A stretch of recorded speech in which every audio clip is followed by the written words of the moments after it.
KBS 7시 뉴스 함께하고 계십니다. 지금 시각은 7시 26분입니다. 13월의 월급이라고 불리는 연말정산 시기가 왔습니다. 이미 하신 분들도 계시고 이제 준비를 시작하시는 분들도 계신데 이 연말정산 신청을 어떻게 하느냐에 따라서 이 금액이 또 달라질 수가 있습니다. 어느 정도 전략이 필요한데요. 오늘 연말정산에 대해서 자세히 알아보겠습니다. 박형규 세무사 함께하겠습니다. 어서 오십시오. 안녕하세요. 네, 반갑습니다. 네. 자, 1월 15일부터 이제 연말정산 간소화 서비스가 시작됐습니다. 네, 맞습니다. 먼저 매년 해도 헷갈린다는 분들을 기준으로 저희가 네. 설명을 좀 들어보겠습니다. 네. 연말정산이라는 게 뭡니까? 이 연말정산이라는 건 1년간 내가 낸 세금을 올바르게 정산하는 절차입니다. 네. 이번에 2023년 소득이 대상인 거고요. 이제 매월 월급을 받으실 때 세금을 떼고 받으시잖아요. 네. 그걸 원천징수라고 하는데 그렇게 뗀 세금과 1년 동안 진짜로 전체 계산해 봤을 때 나오는 세금을 비교해서 뭐 더 냈다면은 돌려주고 덜 네. 냈다면 다시 추가 징수하는 그런 절차를 얘기합니다. 예.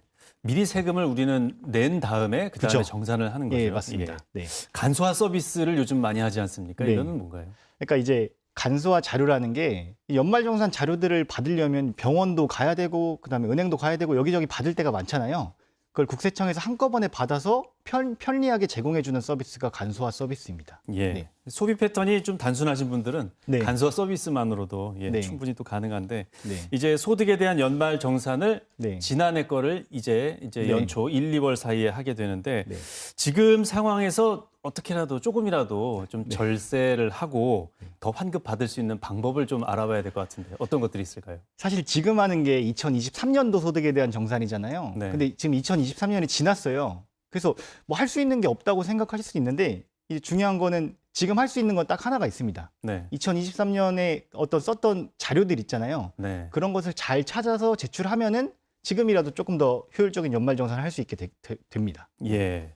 어떤 것들이 있을까요? 뭐 부양가족도 있고 뭐 여러 가지가 있지 않습니까? 좀 나중이라도 첨부할 수 있는 것들이 좀 예, 일단 간소화 자료는 기본적으로 내셔야 되고 네. 그 부양가족 중에 자료 제공 동의를 하지 않아서 조회가 되지 않는 경우도 있는데 네. 그런 경우에 꼭 자료 제공 동의를 받거나 따로 제출하셔야 되고요. 예. 일단 많은 분들이 이제 모르고 계셨던 건데 이 부양가족 공제 중에 장애인 공제라고 있습니다. 네. 부양가족 중에 장애인이 있으면 1인당 200만 원 정도 공제를 해주는 건데요. 예. 이게 장애인 복지 카드 있는 뿐만 아니라 암이나 뭐 치매 등으로 해가지고 중증 환자분들도 받을 수 있어요. 의료기관에서 증명서만 발급받으면요. 예. 그런 부분들이 있고 또 이제 그 의료비 세액 공제 중에 시력 보정용 안경이나 네네. 장애인 보장 용구, 그다음에 산후조리원 비용 같은 경우는 이제 기관에서 영수증을 제출 안 해가지고 이제 조회가 안 되는 경우도 있거든요. 네. 그런 경우는 영수증을 따로 받으셔야 되고, 그다음 뭐 미취학 아동의 학원비 같은 경우도 공제가 되고요. 예. 따로 받으시면 좋고, 그다음에 외국에서는 우리나라 국세청에 자료를 제공하지 않아요. 그래서 외국 교육기관에 그 교육비 납입 증명서도 받으시면 좋을 것 같고요. 네. 월세 사시는 분들은 월세세 공제 꼭 챙기셔야죠. 이 그 임대차 계약서랑 네. 그다음에 뭐 주민등록 등본 이런 거 챙겨서 제출하시면 더 효율적으로 잘할 수 있습니다. 예. 지난해 돈 쓴 거 꼼꼼하게 보시고 많이 나간 건 일단 뭔가를 받아서 제출해 보는 게 그렇죠. 제일 유리할 것 같습니다. 맞습니다. 예. 네. 그리고 또 올해부터 달라지는 그 세액 공제 항목이 또 있지 않습니까? 네, 대표적으로 이제 고향사랑 기부제가 신설되었어요. 네. 이제 2023년부터 도입된 제도인데 이게 뭐냐면 본인이 거주하고 있는 지자체 외에 다른 지자체에 기부를 할 수 있는 제도입니다. 네. 기부를 하게 되면 기부 금액의 30%를 답례품으로 받을 수 있고 최대 그러니까 10만 원까지는 이제 세액 공제를 받을 수 있고 10만 원 초과분에 대해서 16.5%의 공제를 받을 수 있는데 네. 만약 제가 춘천에 사는데 고향인 원주에 10만 원을 기부했다고 하면은 10만 원 세액 공제 받을 수 있고요. 네. 그다음 그 30% 3만 원의 한우 선물 세트 받을 수 있고 그다음에 거기다가 이제 본인이 응원하는 지자체를 또 재정적으로 지원할 수 있으니까 네. 사실 안 할 이유가 없는 제도이죠. 예. 내가 10만 원을 고향사랑 기부제를 통해서 냈다 면 전액 세액 공제면 10만 원 그대로 10만 원 돌려받을 수 그대로 있는 거죠? 연말정산에서 반영이 되고 또 네. 3만 원의 답례품도 받을 수 있습니다. 네. 네. 이거는 좀 챙겨봐야 되겠습니다. 이건 안 할 이유가 없죠. 예. 네. 그리고 요즘 1인 가구가 좀 많지 않습니까? 네, 예. 맞습니다. 1인 가구라면 혹시 뭐 챙겨야 할 것들이 있을까요? 사실 상대적으로 1인 가구는 좀 불리해요. 네. 아무래도 인적 공제도 없고 그다음에 다인 가구에 비해서 소비 지출도 적다 보니까 신용카드 소득 공제 같은 것도 금액이 적습니다. 네. 그래서 주거 관련 혜택들을 꼭 챙겨야 되는데 월세를 사신다고 한다면 월세 세액 공제를 꼭 챙겨 보셔야 되고 네. 그다음에 전세를 샀는데 전세 대출을 받았다.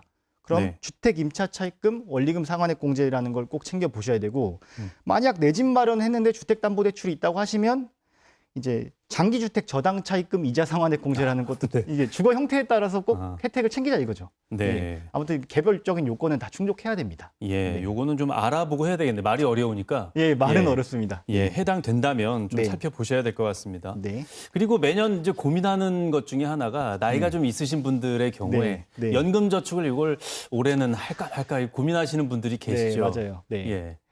이 연금저축이 혜택이 굉장히 큽니다. 네. 지금 올해 한도도 더 늘었어요. 900만 원 더 늘었는데 이게 만약 연봉 5천만 500만 원의 근로자가 900만 원 한도까지 이제 연금저축을 납부한다 하면은 148만 5천 원의 세액공제를 받을 수 있습니다. 네. 그만큼 이제 더 돌려받거나 이제 공제가 되는 건데요. 근데 꼭 주의하셔야 되는 게 아까 말씀해 주셨지만 이제 노후까지 돈이 묶이는 단점이 있어요. 네. 이 부분이 만약 이제 55세 이전에 이걸 받게 되면 받았던 혜택을 다시 토해내거나 16.5%의 기타 소득세를 납부해야 되니까 이 부분은 납부할 때 꼭 신중하게 결정을 하셔야 될 것 같습니다. 예.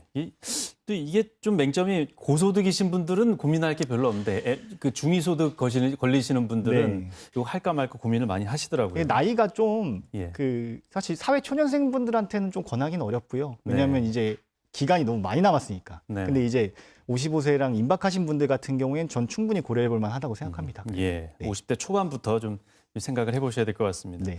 그리고 또 연말정산시 알아두면 좀 도움이 될 만한 팁 끝으로 좀 자세히 알려주시죠. 이제 많은 분들이 연말정산이 이제 회사에서만 가능한 거고 직접 할 수는 없다고 생각을 하시는데 네. 직접 할 수 있습니다. 그리고 지나간 과거의 세금도 잘못된 부분이 있다면 다시 바로 잡을 수 있고요. 아, 네. 이제 월세를 살았었는데 이걸 예전에 못했다 이러면 경정 청구라는 제도를 통해 돌려받을 수 있고요.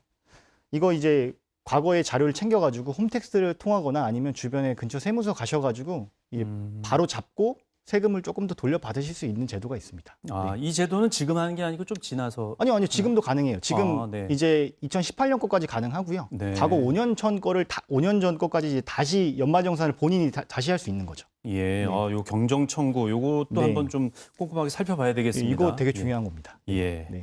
네, 오늘 자세한 내용 잘 들었습니다. 고맙습니다. 감사합니다. 네.